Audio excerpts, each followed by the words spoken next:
what's happening in the world right now coming up on NTD News. First, our top stories. President Biden today meeting with Ukrainian President Volodymyr Zelensky and announcing a fresh round of aid. NTD's Iris Tao is in Lithuania. FBI Director Christopher Wray facing GOP critics today while testifying before the House Judiciary Committee. Wray was asked to respond to a host of questions. Hackers from China broke into the email accounts of more than 24 organizations, including some U.S. government agencies. Officials are calling it targeted espionage. House Republicans this week introducing a resolution to end the 9/11-era surveillance program. The program has come under heavy scrutiny recently for being used to spy on American citizens. Senate elections are coming up in November next year, and Democrats hold the majority only by a thread. We take a look at which seats are most likely to flip.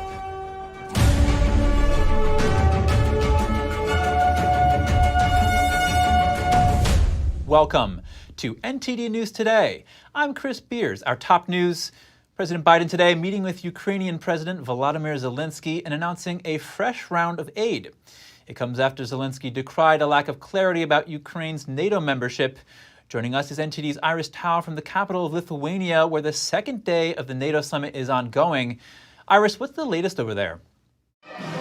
Hey, good afternoon, Chris. So very shortly, President Biden is set to take the stage right behind me at Vilnius University in Lithuania, and that's before he flies to Finland later tonight. But before that, there are a few important developments here on the second and last day of the NATO summit.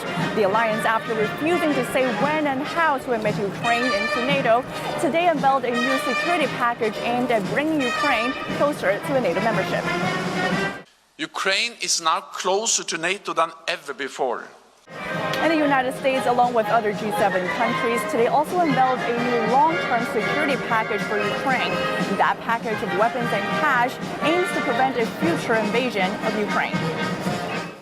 We're going to help Ukraine build a strong, capable defense across land, air, and sea, from which will be a force of stability in the region and deter against any and all threats. Absolutely new security opportunities, and I thank everyone who made it possible. Thank you, dear colleagues. But Zelensky's soft language only comes after he blasted NATO leaders on Tuesday, saying that it's absurd that NATO stopped short of assuring Ukraine of a clear timeline to join NATO. But that complaint also drew backlash from some officials in allied countries. UK's Defense Minister Ben Wallace said today that, quote, people want to see a bit of gratitude, adding that we're not Amazon. And U.S. Senator Rand Paul said, we've given them $100 billion, and he has the audacity to be so brazen as to tell us we better speed it up. President Biden has made clear that he agreed with the NATO's language because allowing Ukraine to join NATO right now will mean that the entire NATO alliance will be pulled into a war with Russia. And of course, we're going to hear from President Biden himself in just a little bit about what the U.S. will do next on the world stage when it comes to supporting Ukraine and tackling other global challenges. Back to you. Thank you, Iris. Turkey has agreed to allow Sweden to join NATO in exchange for several wish list items. What does President Erdogan gain for Turkey, and what does Sweden's acceptance into NATO mean for the alliance?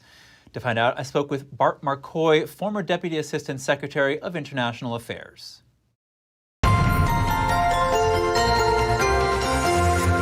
Bart Marcoy, thank you for joining us. Good to have you back on the show. Good morning. It's a pleasure to be here. Bart, President Biden agreed to sell F-16 fighter jets to Turkey shortly after the country agreed to allow Sweden to enter NATO. Why? Oh, this is a completely cynical move by Erdogan, by Recep Tayyip Erdogan. He's been holding up the accession of Sweden to NATO for almost a year now, over a year now, and he just sees that somebody else wants something and he's going to get everything he can out of it. And Bart, why was Turkey blocking Sweden from joining NATO in the first place? Erdogan wanted to get as much as he could out of this. The immediate demand, the most important demand he had, was that Sweden limit the activity of the PKK, the Kurdish Workers' Party in Sweden. What he asked for was to have them expel certain Turkish citizens who had fled for asylum, who were refugees in Sweden. And Sweden said, absolutely not. This is a core value for us, respecting human rights and respecting political asylum. We absolutely will not do it. So Erdogan said, okay, well, you have to limit their activities. And he got as much as he could on that front in terms of limiting their activities. And then he said, oh, and also I want you to help me to get into the European Union. I've been asking for 50 years and the Europeans won't let me in. So you have to vote for me to enter the European Union. And I want F-16s. Yeah, I want F-16s. And Biden, of course, said, sure, we'll give you the F-16s. And Sweden made several accommodations. They changed their constitution, for Pete's sake, to allow them to crack down on some political activity that amounted to terrorism. And so Erdogan got everything he wanted and F-16s besides. And now, what does Sweden's entry into NATO mean for the alliance? It's very important for both Sweden and the alliance. Sweden is one of the largest arms manufacturers in the world. They manufacture some of the best equipment, the best weapons, the best vehicles, and we've always had the capability to buy those things from Swedish suppliers. But now Sweden brings their fighting ability to NATO. And it's important for Sweden because Putin has been threatening every neighboring country in the context of his war with Ukraine. If we had not stood up against Putin in Ukraine, he would have had forces massing on the borders of Finland and Poland and Romania and Moldova. He would have gone into all of those countries as well. So it's forming a bright line for Russian aggression, against Russian aggression. And in closing here, Turkey has been pushing for EU membership as part of this deal, as you mentioned. What would it take to actually make that happen? It would take Turkey becoming a democratic country, a truly democratic country with a leader that respected human rights. And that's never going to happen under Erdogan's so-called leadership. He's been a mass plunderer rather than a leader, and they're never going to let Turkey in with its human rights record. It's just not going to happen. Bart Marcoy, former Deputy Assistant Secretary of International Affairs, thank you again for your time. Thank you. The pleasure was mine. An update on the White House cocaine incident. The U.S. Secret Service has declined to provide records related to the substance, citing possible interference with the ongoing investigation. This is in response to a Freedom of Information Act request filed by a Bloomberg business reporter. The reporter was seeking records related to the drugs found in the West Wing last Sunday. The suspicious substance was initially described as an unknown item and triggered a brief evacuation. A hazmat team and the D.C. Fire Department were later dispatched. A firefighter on a radio call said the item tested positive for cocaine. Secret Service Chief of Communications Anthony Guglielmi told the Epoch Times that the substances may have been brought in by someone who works there or had authorization to be there. The Biden family was out of town at the time the bag was found. FBI Director Christopher Wray is testifying before the House Judiciary Committee today, where House Republicans are asking a host of pointed questions. Some question why the FBI has not fired or disciplined agents who were involved in the Russia collusion allegations against former President Donald Trump during the 2016 election. Others have asked about Wray's role in what judiciary investigators call a violation of First Amendment rights. That's in connection to the alleged censorship of Americans through social media companies. Directly report to you. Suppressed conservative-leaning free speech about topics like the laptop, the lab leak theory of COVID-19's origin, the effectiveness of masks and COVID-19 lockdowns and vaccines, speech about election integrity in the 2020 presidential election, security of voting by mail, even parody about the president himself, negative posts about the economy. The FBI made the social media platforms pull that information off the internet if it came from conservative sources. They did this under the guise that it was disinformation. How many illegal FISA queries have occurred under your leadership of the FBI? Well, there are reports that have come out with different numbers about compliance incidents. More than 1 million illegal ones? Because that's what the Inspector General said. The Inspector General said that in the 3.4 million of these queries, more than 1 million were in error. China-based hackers breaching email accounts of U.S. government agencies. Officials say it's an apparent spying campaign aimed at acquiring sensitive information. The full scope of the hack is being investigated, but U.S. officials and Microsoft are working to assess the impact of the hack and contain the fallout. Senator Mark Warner called it a significant cybersecurity breach by Chinese intelligence. Warner heads the Senate Intelligence Committee. China has been labeled as the most advanced of U.S. adversaries in cyberspace. The FBI says Beijing has a larger hacking program than all other governments combined. The Chinese embassy in Washington, D.C. did not immediately respond to a request for comment. Google faces a potential class action lawsuit for allegedly scraping personal data from millions of users without their permission. It's from the Clarkson law firm, which filed a similar suit against ChatGPT maker OpenAI last month.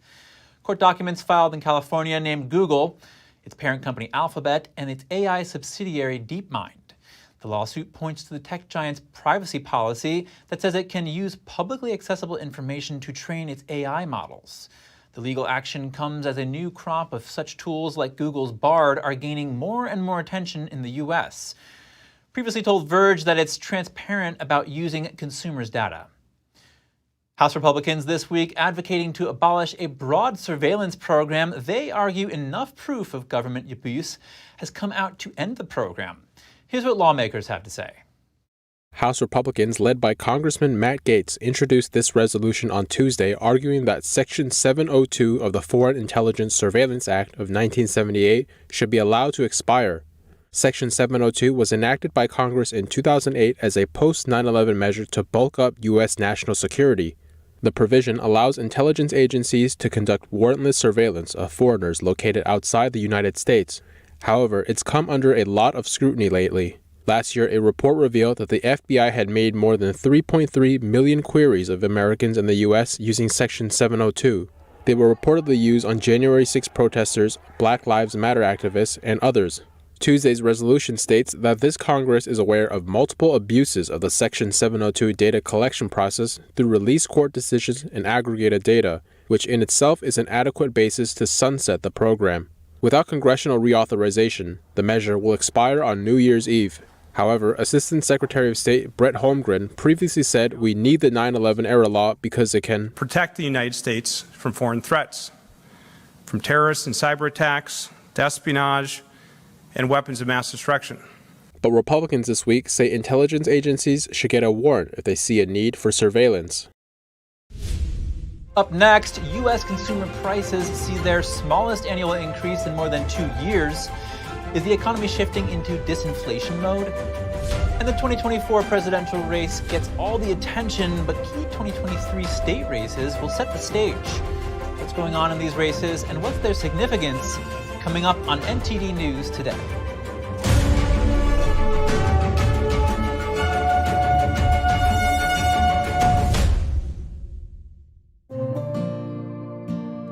Imagine a coffee that cares for your health. Expertly fermented with a 50-enzyme complex to enhance flavor and remove bitterness.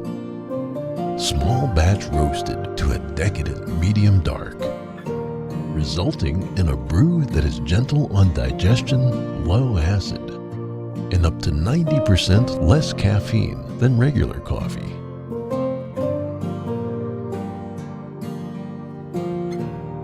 Try America's first enzyme fermented coffee today.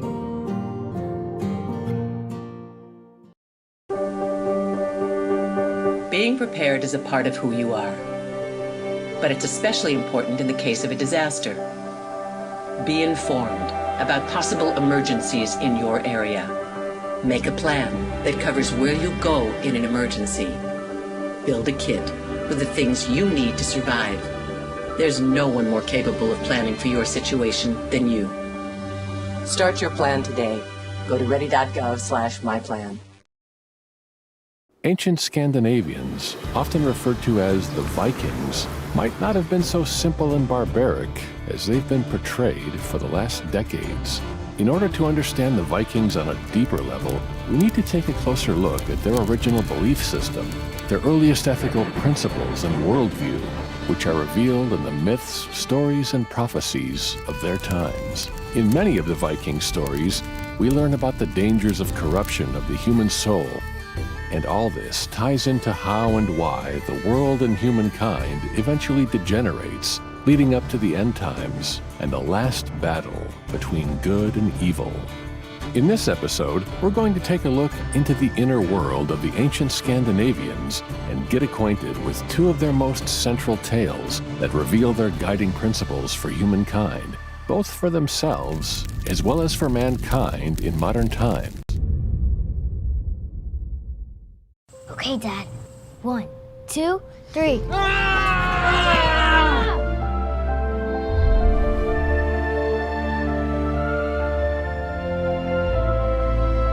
You saved me. Dad? Are you okay? I'm fine, dear. Your hero needs you now, and AARP is here to help. Find the care guides you need at aarp.org/caregiving. Anyone who's ever sold a home will tell you it's really hard. And it's one of the biggest financial decisions you'll ever make. That's why who you work with matters. Together with HomeLight, we take care of every detail.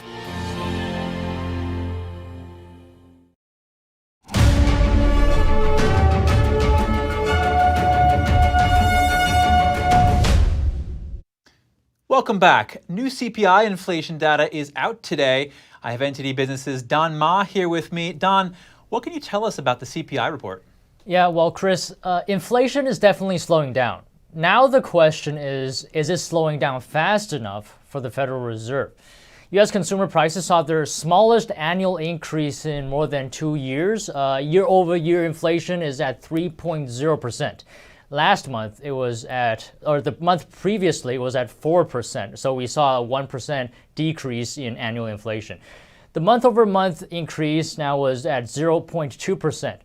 What contributed to the CPI in June was the rise in gasoline prices as well as rent, but the price of used vehicles decreased last month. I actually spoke to the senior analyst at FX Street, Joseph Trevisani, earlier about this. So Chris, let's take a look at that.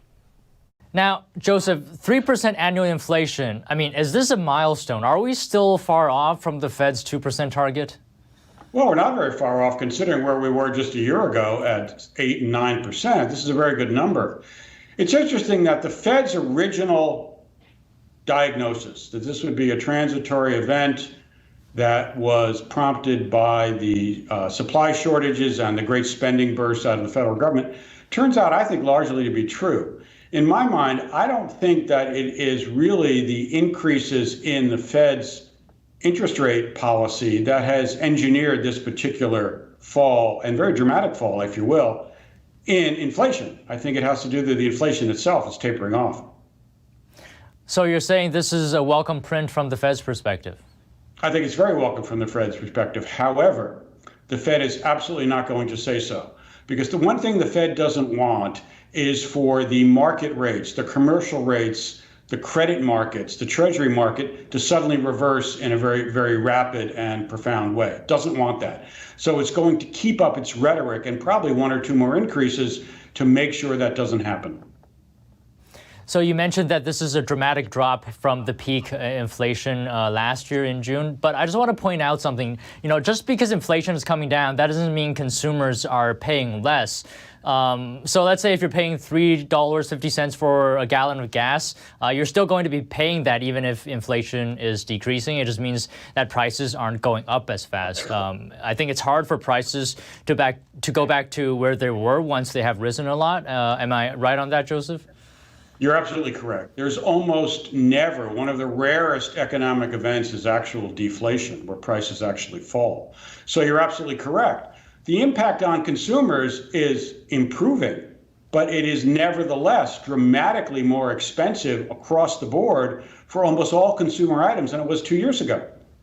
Gas used to be $2 a gallon. It's now $3.50. And you can go on and on about that, especially about the things that have to be purchased, food, housing, things like that. All of those things are dramatically higher. That's not impacted by the fact that inflation is only 3% this month, or last month, rather than 4%. So I also wanted to get your thoughts on the dramatic drop. So the year-over-year rate dropped 1% from 4% to 3%.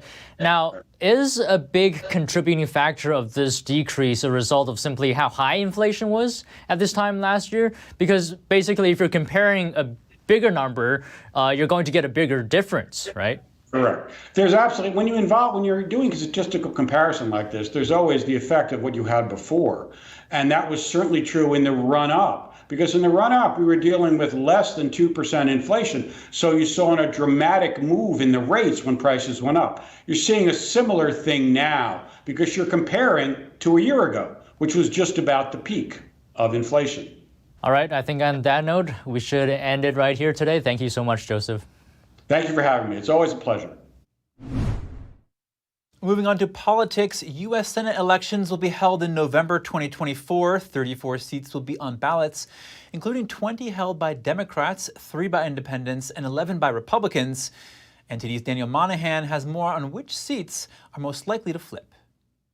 8 out of 20 Democrat-held seats are in states defined as competitive. All 11 GOP seats are in states considered securely red. That math itself is giving Republicans confidence they can gain control of the chamber, now led by Democrats 51-49. First up is West Virginia, where Democratic Senator Joe Manchin has been challenging his own party in opposing President Joe Biden's energy policies and student loan forgiveness, but would likely be an underdog in seeking a third Senate term in a state Trump won by nearly 40 points in 2020. Manchin is rumored to be toying with the idea of a third-party presidential run, but says he won't make up his mind until December. Republican Governor Jim Justice announced he was running in April and would challenge House Freedom Caucus member Congressman Alex Mooney in the Republican primary. A three-way race could take shape in Arizona. Senator Kyrsten Sinema has not announced if she will run. If Sinema chooses to run, she will likely be embroiled in what could be a competitive three-way race against strong, well-financed Democrat and Republican candidates. Those considering runs include 2022 GOP gubernatorial candidate Kari Lake and former Attorney General nominee Abe Hamadeh.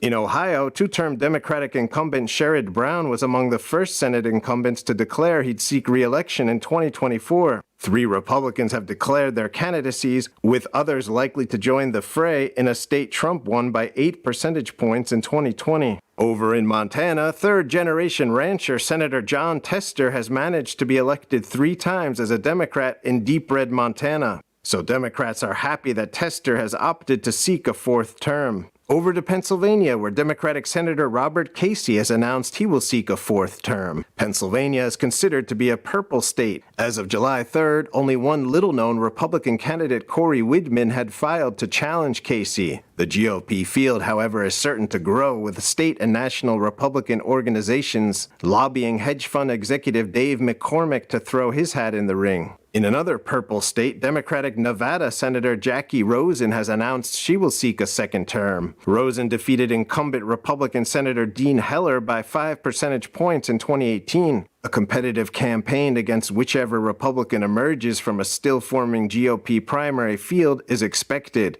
In Michigan, Democratic Senator Debbie Stabenow is not seeking a 5th term. That leaves her seat wide open in this hotly contested purple state that will be a prime GOP target in 2024. Representative Alyssa Slotkin has declared her intent to succeed Stabenow. Republicans who have filed include Dow Chemical executive Michael Hoover and attorney Alexandria Taylor. In Wisconsin, Democratic Senator Tammy Baldwin is seeking a 3rd term in a purple state where nail-biters are standard, with 2024 likely to stay true to form. No Republican opponents have yet declared their candidacy. In Texas, two-term Republican incumbent Senator Ted Cruz survived an unexpectedly competitive challenge by Beto O'Rourke in 2018. He could face another one in 2024, with Representative Colin Allred, a former NFL linebacker, announcing in May he was running for Cruz's seat. In Utah, some say Republican Senator Mitt Romney could be vulnerable because of his criticisms of former President Donald Trump.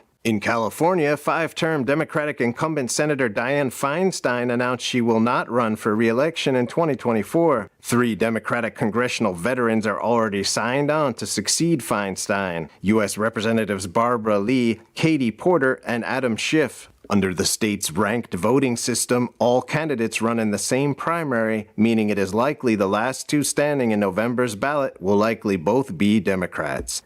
Daniel Monahan, NTD News.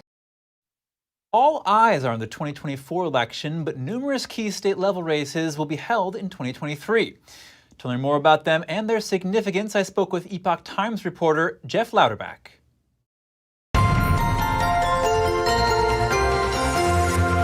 Jeff Louderback, thank you so much for joining us. Thanks for having me. Jeff, Republicans have claimed Kentucky Governor Andy Beshear didn't work with the GOP-led legislature during the COVID-19 pandemic. How will that affect his gubernatorial race? Well, it's interesting because Kentucky is considered a conservative state for the most part. Obviously, you have Rand Paul and Mitch McConnell as the senators there, and it's stalwarts in the House like Thomas Massie, based in Kentucky. But Andy Beshear is a Democrat, yet he was ranked last year one of the most popular governors in the country, even though Republicans in the House and Senate there, plus the national Republicans, weren't happy with his COVID response as far as mandates. But he seems to be in pretty comfortable position in a state that you would think he wouldn't be. And moving on to Louisiana, multiple election rating groups have said that the race leans Republican right now. Why is that? Well, the Democrat John Bel Edwards, he is termed out, and I guess Louisiana residents want a change. And the Daniel Cameron, the Attorney General there, he's endorsed by Trump, and he is a real popular candidate. And then you have a slew of other people running, but Daniel Cameron seems to be the favorite right now. And then looking at Mississippi, the state currently leans Republican in terms of representation, but Morning Consult said that the Republican governor has a 49% approval rating. Why this difference, and what are his chances of winning? Well, Mississippi, I think in the article I mentioned that the senators are Republicans and all the House members except Benny Thompson, who's a well-known Democrat, are Republicans. So Tate Reeves, he's trying to get his second term. And nationally, Mississippi is the epicenter of the abortion topic. And Tate Reeves, the governor, a lot of Democrats, where in Kentucky, Republicans were unhappy with Andy Beshear's COVID response. Democrats are unhappy in Mississippi about Tate Reeves' response. They called it pretty much a hands-off approach in COVID. So there are topics like that. And then Tate Reeves is very strong against like transgenders and women's sports and other hot button topics. So it's Mississippi being primarily a conservative state. I know the guy running against him, Brandon Presley, he's a distant relative of Elvis Presley. So, and Elvis being from Tupelo, Mississippi. So who knows, that might help. But I think it appears it's going to be a pretty tight race, but Tate Reeves appears to be in the lead right now. And why are these races, including some Senate and House races across the country, state Senate and House races, why are they considered key political races this year? Well, obviously, most Americans right now, because the presidential race for 2024 is heating up, and you have a lot of key Senate races, U.S. Senate races, that'll determine who controls the chamber. in 2024. So eyes are on 2024, but these races in 2023, like Kentucky, Louisiana, Mississippi, all southern states, that will set the stage for what happens in 2024. Abortion is a key issue. I touched upon New Jersey and Virginia as far as the state legislative races, abortion being a big issue there, abortion being a big issue in Mississippi. These all set the stage. 2023, President Biden, he still is battling low approval ratings. So Democrats are hoping to get some momentum by winning these races to offset President Biden's issues right now. Epoch Times reporter Jeff Louderback, thank you very much. Thank you. When we come back, Pennsylvania Republican state lawmakers say the governor betrayed them when he vetoed a school choice program. Now the state budget hangs in crisis. And Business Insider corrects a story that initially said more residents left Florida than New York and California in 2021. We'll have the details soon when we return.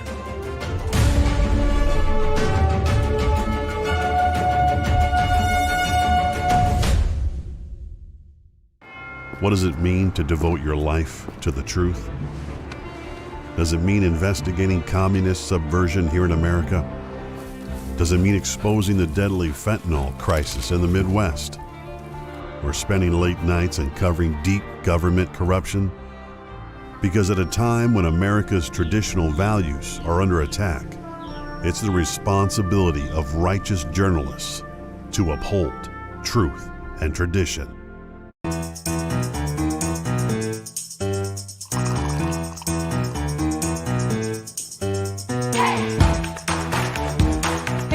I'm Evelyn Lee. And I'm Kevin Hogan. The stories that need to be told, the voices that need to be heard, the truth that you need to see. Get unbiased and in-depth news. Don't miss a beat. I'm Stephanie Cox. At NTD, we're here for you.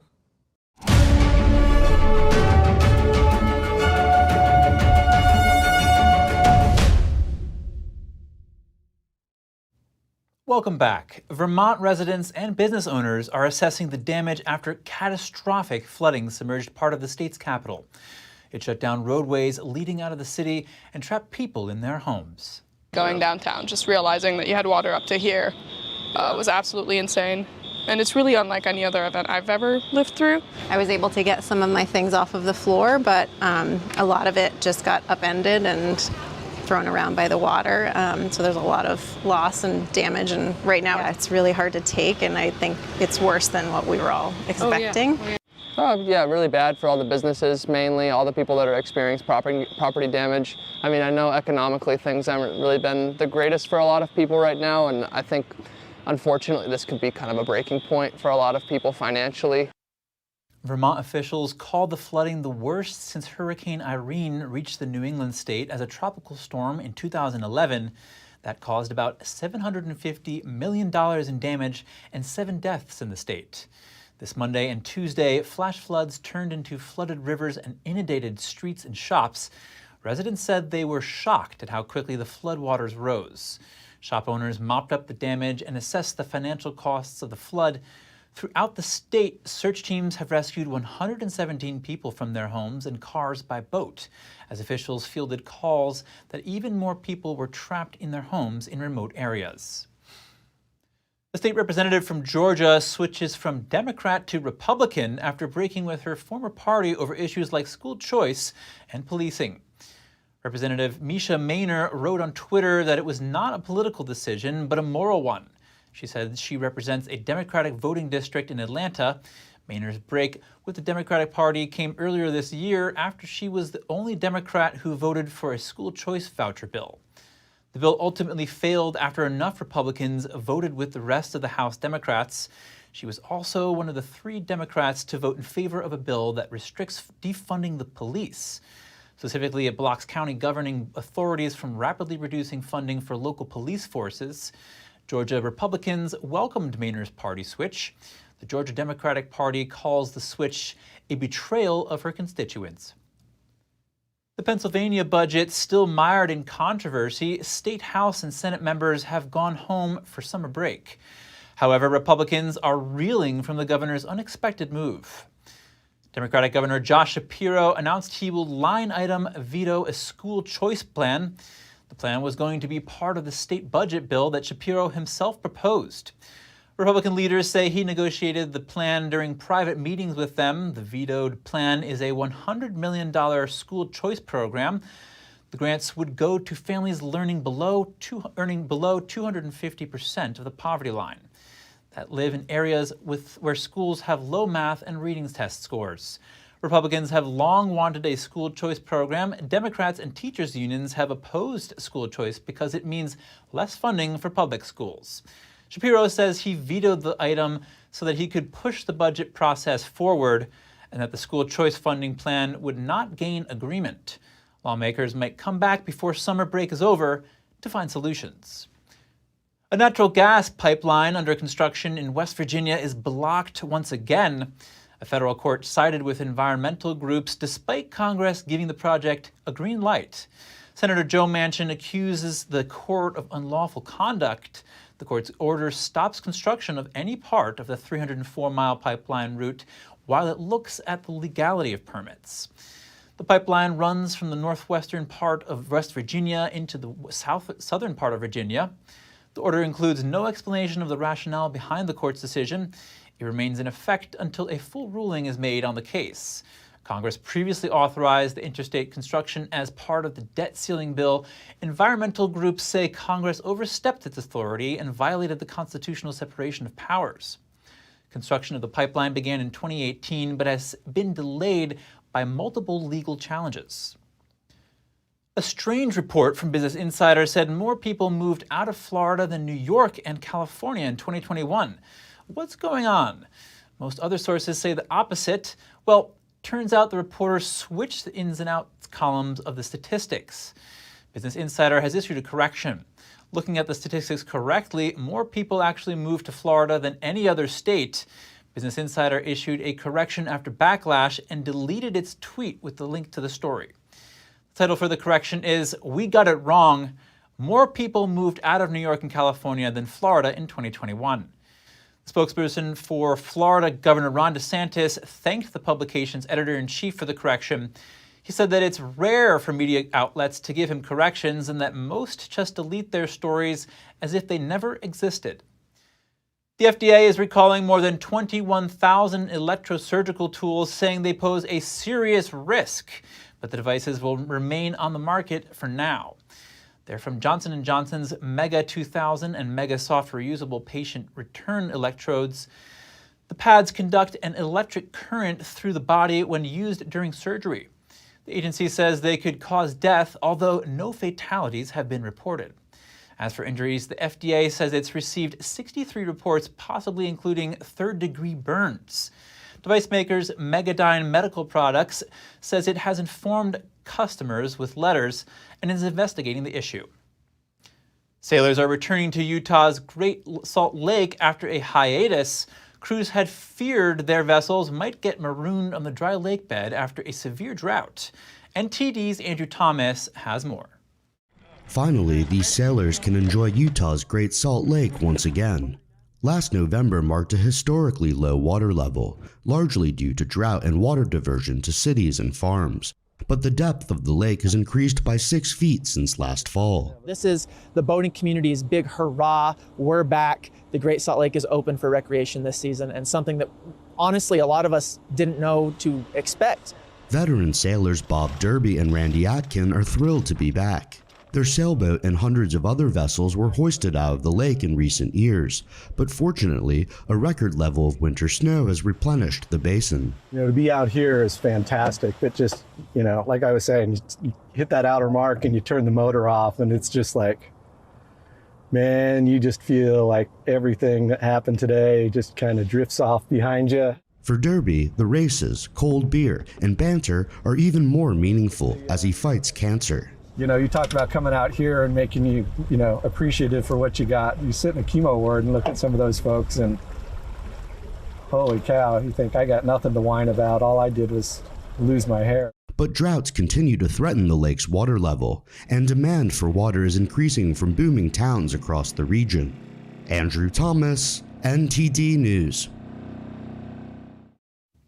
For the first time in 70 years, the CDC is proposing new restrictions on how dogs are imported into the U.S. The proposal comes after a surge of rabies cases overseas where the virus is still endemic in more than 100 countries. Dogs from low-risk or rabies-free countries would be allowed to enter if the owners have documents the animals have been there for the previous 6 months. But canines coming from high-risk countries would be required to have a complete rabies vaccination and possibly be placed in quarantine. The new rules do not apply to cats. The CDC has opened the guidelines to public comment until September 8th. Some animal rights advocates criticize the proposal, saying it would complicate their work with dog rescue groups outside the U.S. But the CDC says the proposal regulations are critical to avoid reemergence of rabies here in the U.S. Coming up, North Korea fires a ballistic missile as South Korea and Japanese leaders meet at NATO. Find out how South Korean president responded. Thailand's foreign minister confirms that he recently met with the ousted leader of Burma. The elected leader has been detained since a coup in 2021. More shortly here on NTD News.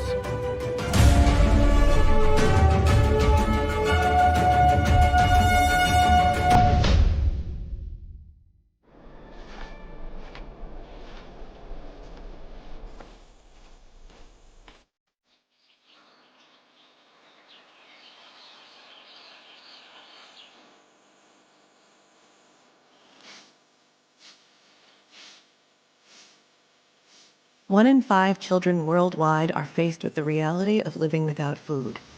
No family dinners, no special treats, no full bellies. All around the world, parents are struggling to feed their children. Toddlers are suffering from acute malnutrition, which stunts their growth. Kids are forced to drop out of school so they can help support their families. COVID, conflict, inflation, and climate have ignited the worst famine in our lifetime. And we're fed up. Fed up with the fact that hunger robs children of their childhood. Fed up with the lack of progress. Fed up with the injustice. Help us brighten the lives of children all over the world by visiting getfedupnow.org. For as little as $10 a month, you can join Save the Children as we support children and families in desperate need of our help. Now is the time to get fed up and give back. When you join the cause, your $10 monthly donation can help communities in need of life-saving treatments and nutrients. Prevent children from dropping out of school. Support our work with communities and governments to help children go from short-term surviving to long-term thriving. And now, thanks to special government grants, every dollar you give before December 31st can multiply up to 10 times the impact. That means more food, water, medicine, and help for kids around the world. You'll also receive a free tote bag to share your support for children in need. Childhood without food is unimaginable. Get fed up. Call us now or visit getfedupnow.org today.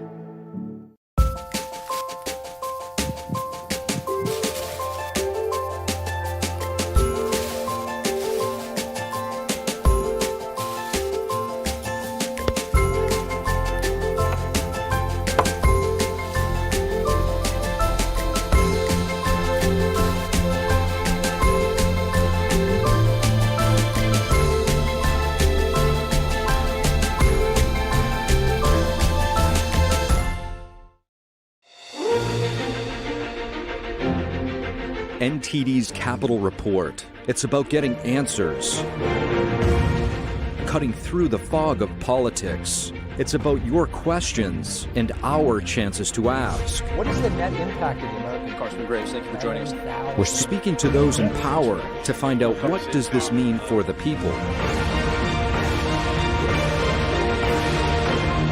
We're here so you are in the know.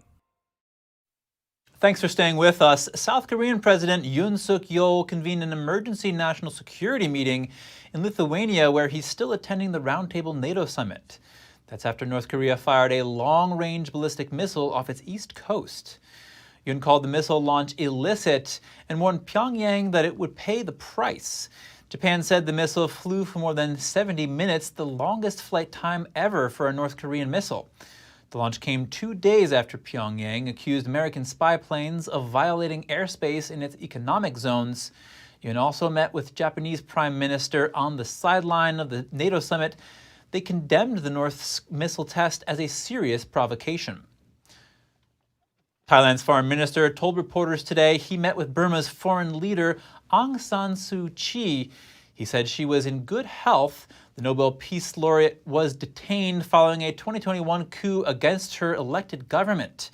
She was sentenced for 33 years for a multitude of offenses.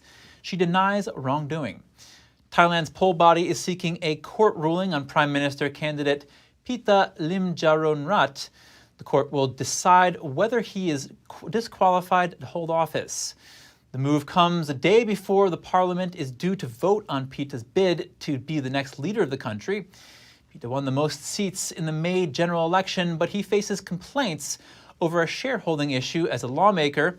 Pita has downplayed the issue, arguing his shares in the firm ITV have since been transferred. He added the company was not an active media organization. If found in violation, Pita would face disqualification plus up to 10 years in jail and 20-year ban from politics. Paraguay's incoming president, Santiago Peña, vowed to stand on the side of Taiwan. Peña's visit the island about 5 weeks before his official inauguration. He said his country will maintain ties with Taipei during his 5-year term as president. That's in spite of pressure from the local agricultural sector, which wants to sell soybeans and beef to lucrative Chinese markets. Beijing claims Taiwan as its own territory despite never having ruled the island. Paraguay is the last South American country with formal relations with Taiwan. The island now has official diplomatic relations with only 13 countries, mostly developing nations in Central America, the Caribbean, and the Pacific. Across the strait, a stunning scene of floodwaters pouring off bridges in southwest China's Sichuan province. Torrential rains have battered the region during the week. State media said over 40,000 people have been evacuated in the province. When we return, a chocolatier from Tuscany creates a red wine-infused chocolate bar. The latest creation, she uses a Cabernet Franc from her home region. And a unique ice cream is proving popular at Thailand's Temple of Dawn. Treats are modeled after the floral detail of the Grand Pagoda. Details to come on NTD News Today.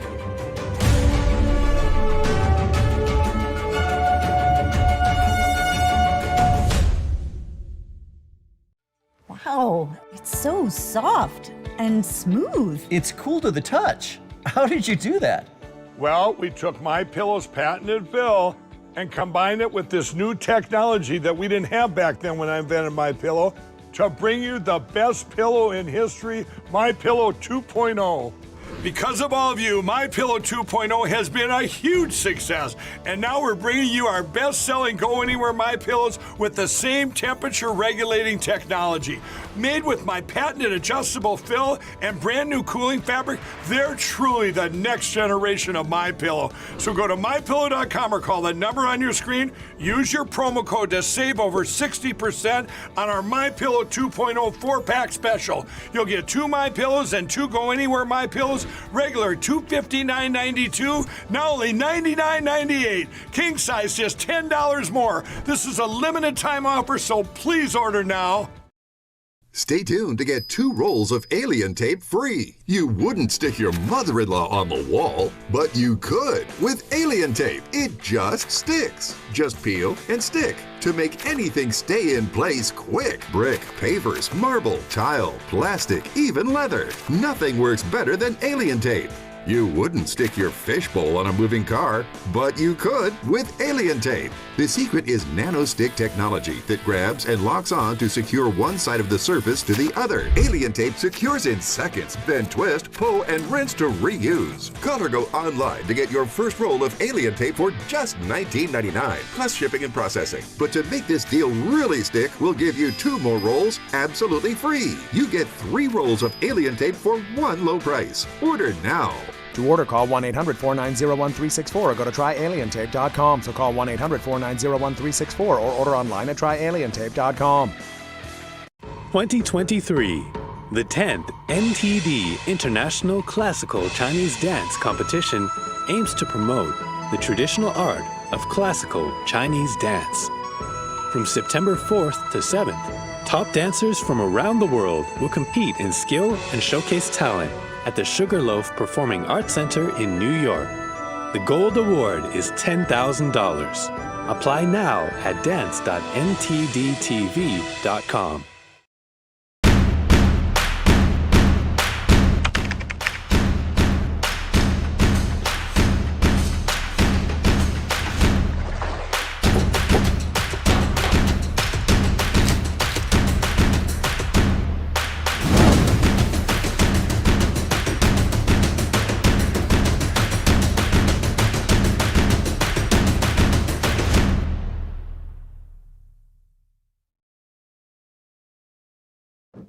Welcome back, everyone. A chocolatier from Tuscany has created a red wine-infused chocolate bar.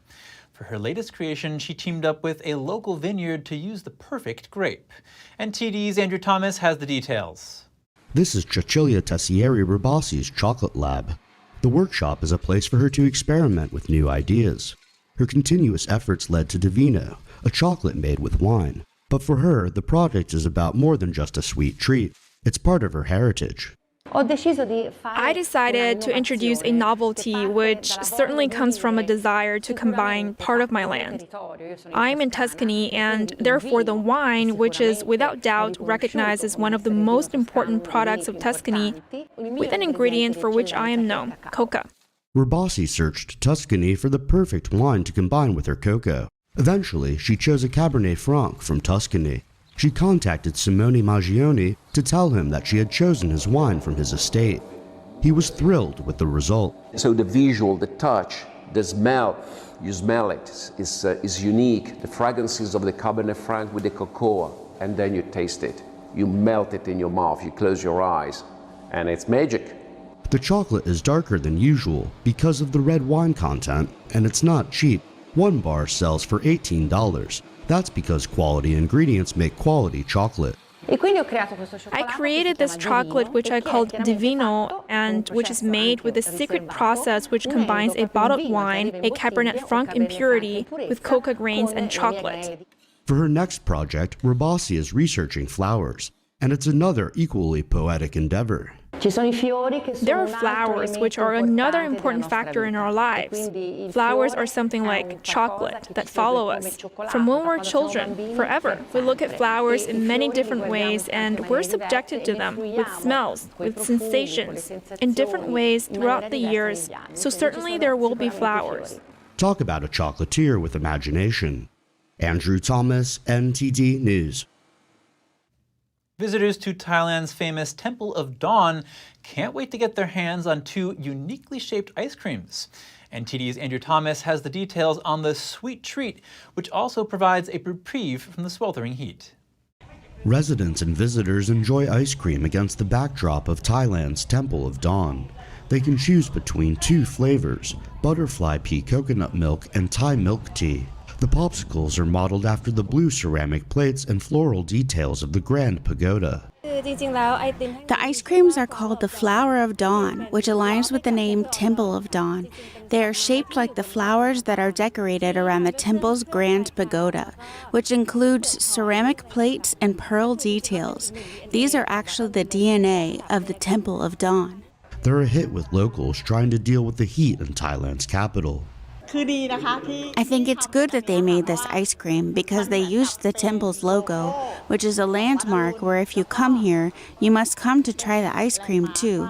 I liked this idea and I'm amazed by how they came up with it. They also included the distinctive flowers.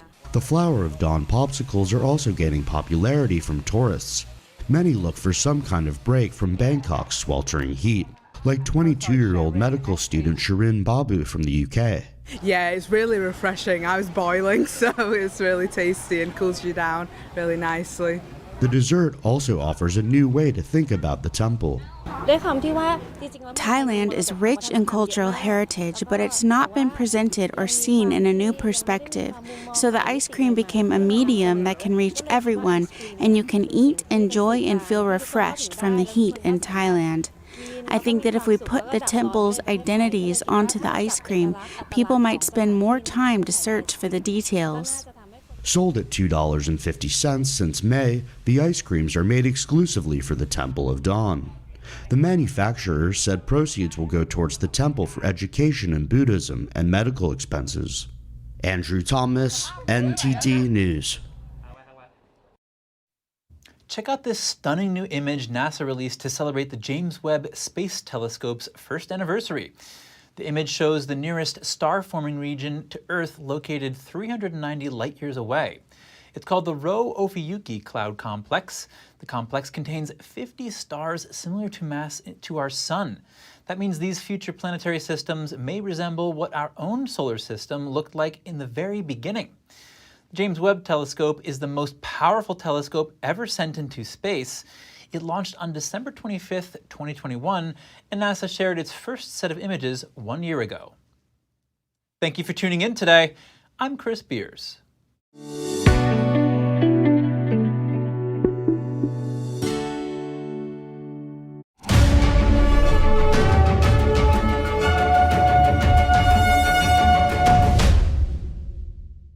Thanks for watching us on YouTube. Did you know YouTube only keeps selective videos on its platform? So if you want to make sure you get the full picture, just